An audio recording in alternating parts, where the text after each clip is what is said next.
Good morning, Chris. Good to have you. Good morning, Chris. Sad tale, over 150 buried in that unbelievable, stunning story. I mean, this is not the first time tanker is exploding in Nigeria in that manner. But again, we still see that recurring decimal of when an accident happened in that magnitude, we'll have people going to scoop it. Well, Charles, my heart goes out to, we're talking about Nigerians, and we're dealing with figures. This is sad. And these are human beings, if not anything, Nigerians like us. And you don't find why it's sad, like you said. There are certain things that push Nigerians. We discussed about people who want to trek across the Sahara Desert yesterday to get to where they feel safety. They take the risk. It's like, my life, it's life or death, because staying back is no use. So in Nigeria, you're saying when tanker conveying fuel, is involved in an accident, that people should not go to scoop fuel.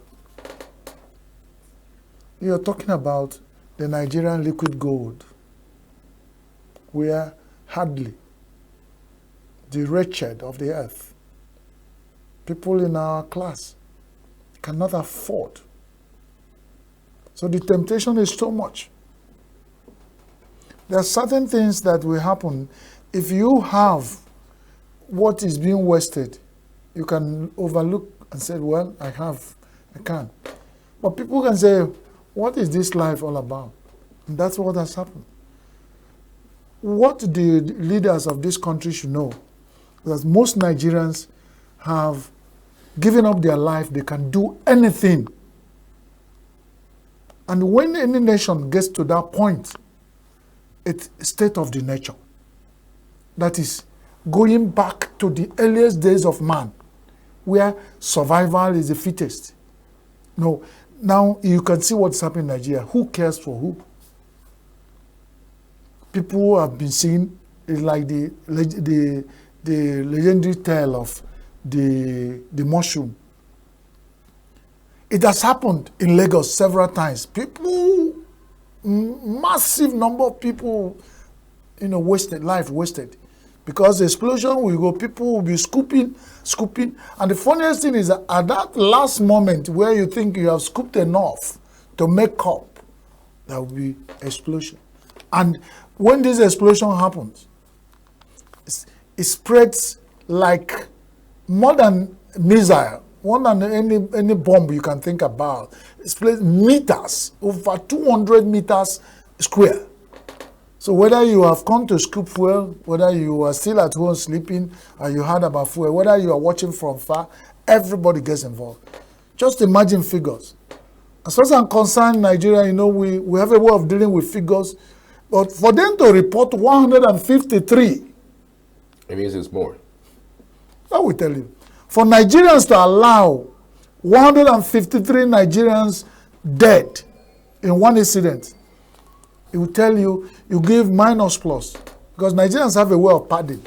They pad the budget, they pad the news, they pad everything. So in essence, that will tell you the life of Nigerians are now worthless.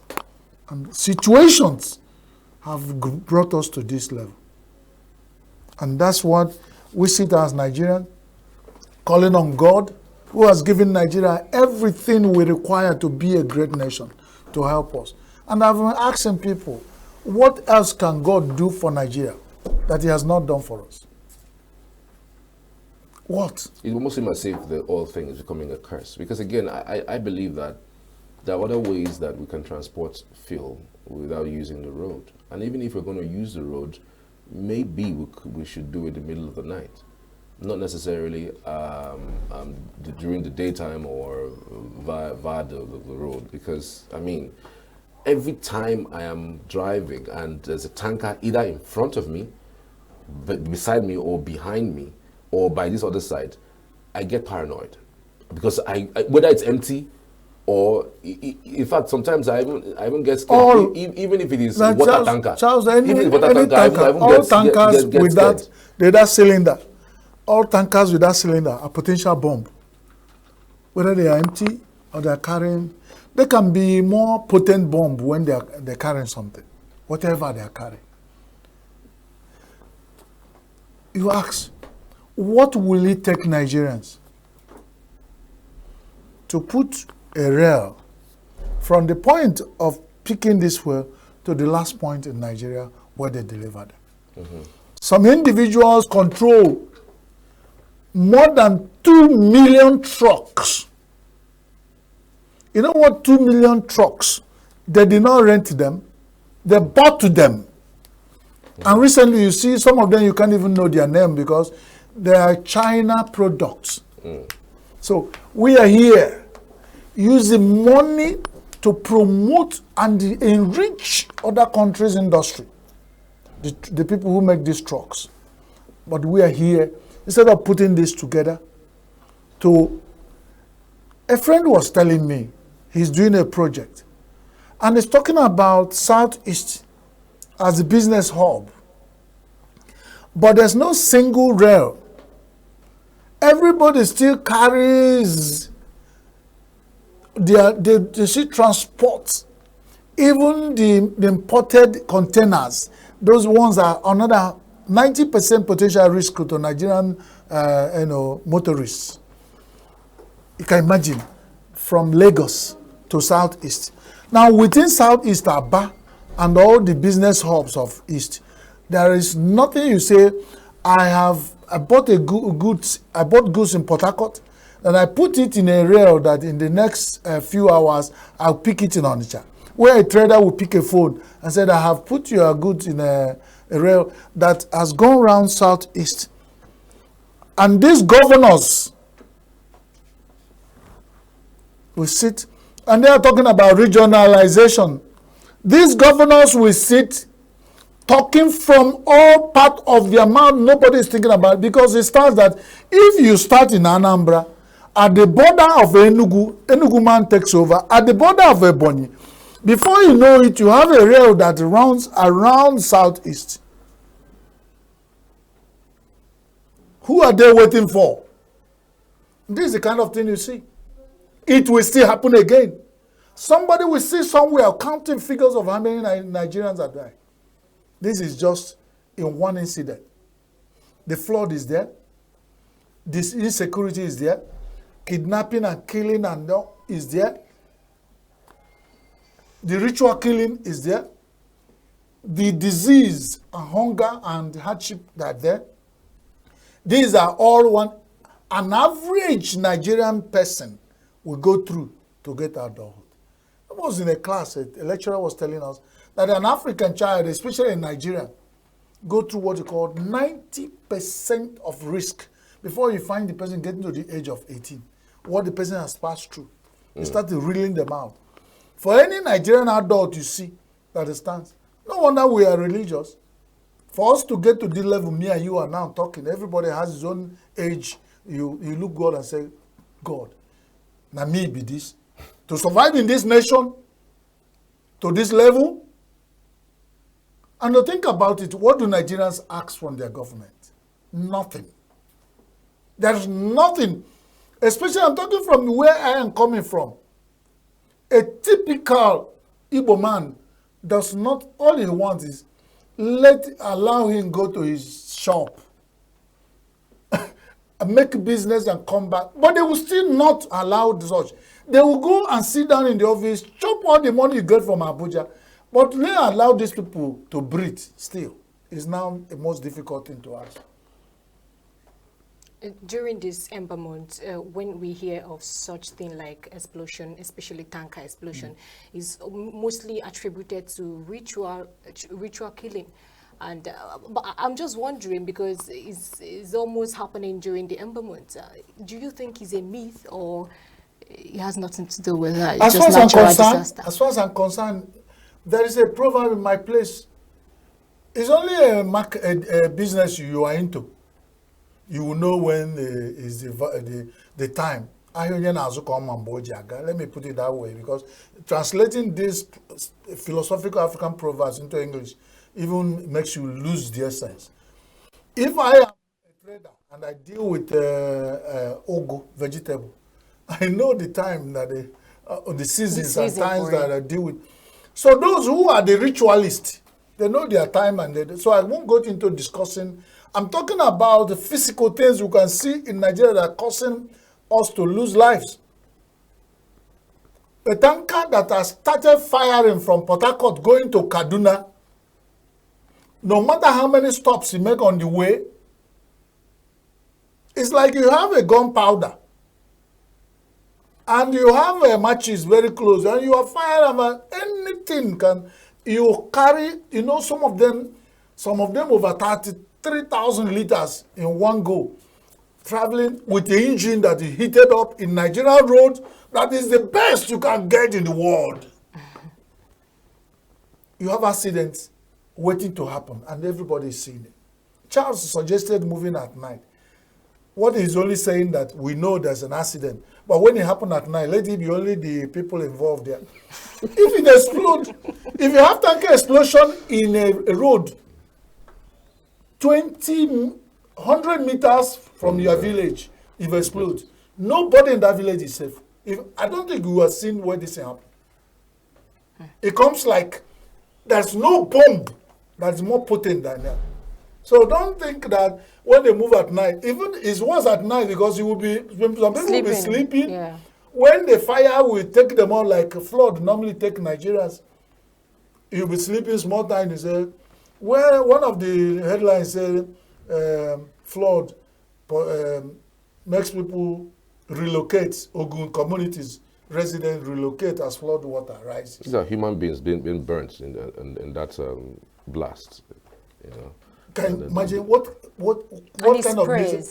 Just look at the extent of that. And you don't understand, this is a liquid fire. It keeps spreading. When it starts, it keeps spreading. At any point, you know what happened? Sometimes it happened in Onitsha. It happened in Opi Weka that a tanker fell down. And the gutters, the content of the tanker flew into the gutters. And the gutters went through the market. Wow. Heading to River Niger.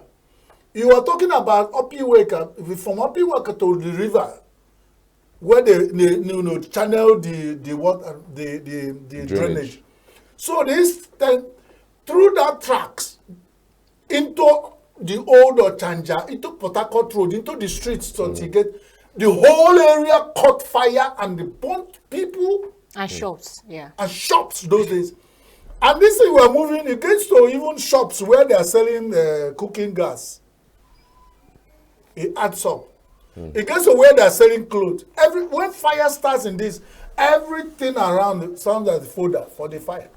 And that is the nation we are living in. Nobody sits down to carefully think about the risk that are involved in life we live.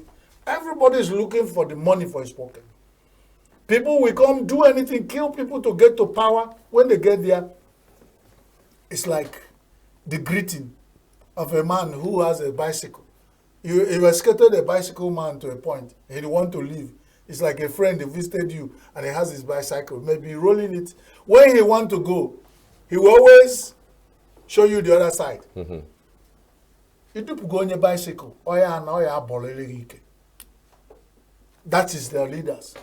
When they finish coming to tell you, I water you, I fire you, I do this. Once they collect that certificate from INEC, dissolve into thin air. You can't even get them on the phone. You can't access them. You can't even tell them if they are representative, national or state. You can't even see them to complain. But then these are the things like we keep saying. There's so many reps, warns of unrest as FG Labour meeting deadlock. Yeah. This is it. Reps. What as reps is only warning. Who are they warning? The third arm of government in Nigeria, who are they warning? They should. Why should one arm of government warning the other? They should put heads together to solve the problem. And that's what I said. And I keep saying it when we were having the End Bad Governance hashtag. Some people think it's only presidency that has put the head to carry Nigerian wahala, and they coast home dry. It's also good for that Nigerian people, the establishment has not started the regulating power, telling Nigerians where to go and ask for their problems. So when the reps want the executive, then the judiciary want the executive. We'll be hearing warning. Labour meeting deadlocked. Have they sent who are involved in deadlock meetings of how can people open their eyes and put fuel price at this? And the Labour people have been crying in low voice. They didn't say anything. Did they comment on what the Labour said? They only warning that increase in fuel was propaganda. The word of government, the federal government, as a rock against the NLC, because the man has been saying it wasn't part of a negotiation that you give us 70,000 naira and then put the fuel price to 1,400. That is a sabotage, that is a disaster, and nobody listened to the man. They have started now again. How can they, when you keep deadlocking discussions, you know what they're telling Nigerians? If they deadlock the discussion for the next 2 months, we will be like we will be. Mm-hmm. That's so the musicians say, that's so we go the day. We go the day as we the day. No, nothing, we won't move an inch. So we will be buying fuel at this point. So they can deliberately deadlock discussions, thinking of they're buying time. But let me tell you, how can somebody live in a glass house and your pastime is throwing stones? That will tell you the reasoning of some of these people. Why can't they begin now to give some result on this? What are the Labour asking for? Why is it that every time is deadlock? You are human beings, you are Nigerians. And now I'm talking from the part of Labour because I control the most number of people. And we are saying this is how we feel. And we think we cannot solve it. You deadlock it more until people can bear it and go to the street. You now come up and say treasonable felony. Whoever is deadlocking this discussion is committing more treasonable felony than anybody. Whoever is involved and he sees this in common because he sees that this is time bomb. And you deadlock it, they will sit down there, drink. Have you seen their meeting? Every day, they're sitting allowance, collecting money to discuss that this fuel price is killing. And you go and report the deadlock so that we think you are doing something. It's not doing anything. Let the reps, both the Senate and National Assembly, move. Let them pass a resolution. Let them do something that will compel, instead of warning, let them do something because they are supposed to be checkmate each other. Otherwise, we will still go back with that impression that the Nigerian reps, whether the Senate or the National Assembly put together, are a unit of their Sorok. They have to do something to tell us otherwise. That's about that. Lagos announces 85,000 naira minimum wage for workers. Lagos can announce 250,000 naira. They are what they call Nigeria is the capital of Nigeria. Every development that started with Nigeria started with Lagos. And the business hub of Nigeria, the tax alone, let them not expect me. Every other state that said we gave them clap innovation here. Lagos State is just scratching the surface. They're deceiving people. Lagos State can pay 250,000 naira to workers. And let them begin to deregulate. It's not only all you deregulate. Deregulate civil service, how much you pay in Lagos, how much you pay in Enugu, so that civil servants can transfer and move to where they want to work. If you become competitive and in my state you're not paying me enough and you still want to tax me to death, I now decide whether to relocate to somewhere and look for a job. That's actually minimum wage, so it's more. The minimum, because, yeah. That's the minimum wage. What I'm saying, they can pay minimum wage of 250,000. Okay, we've got to go because of time. Thank you so much, Chris. It's okay. Thank you, Chris, for your time. All right, we'll be back after this short break.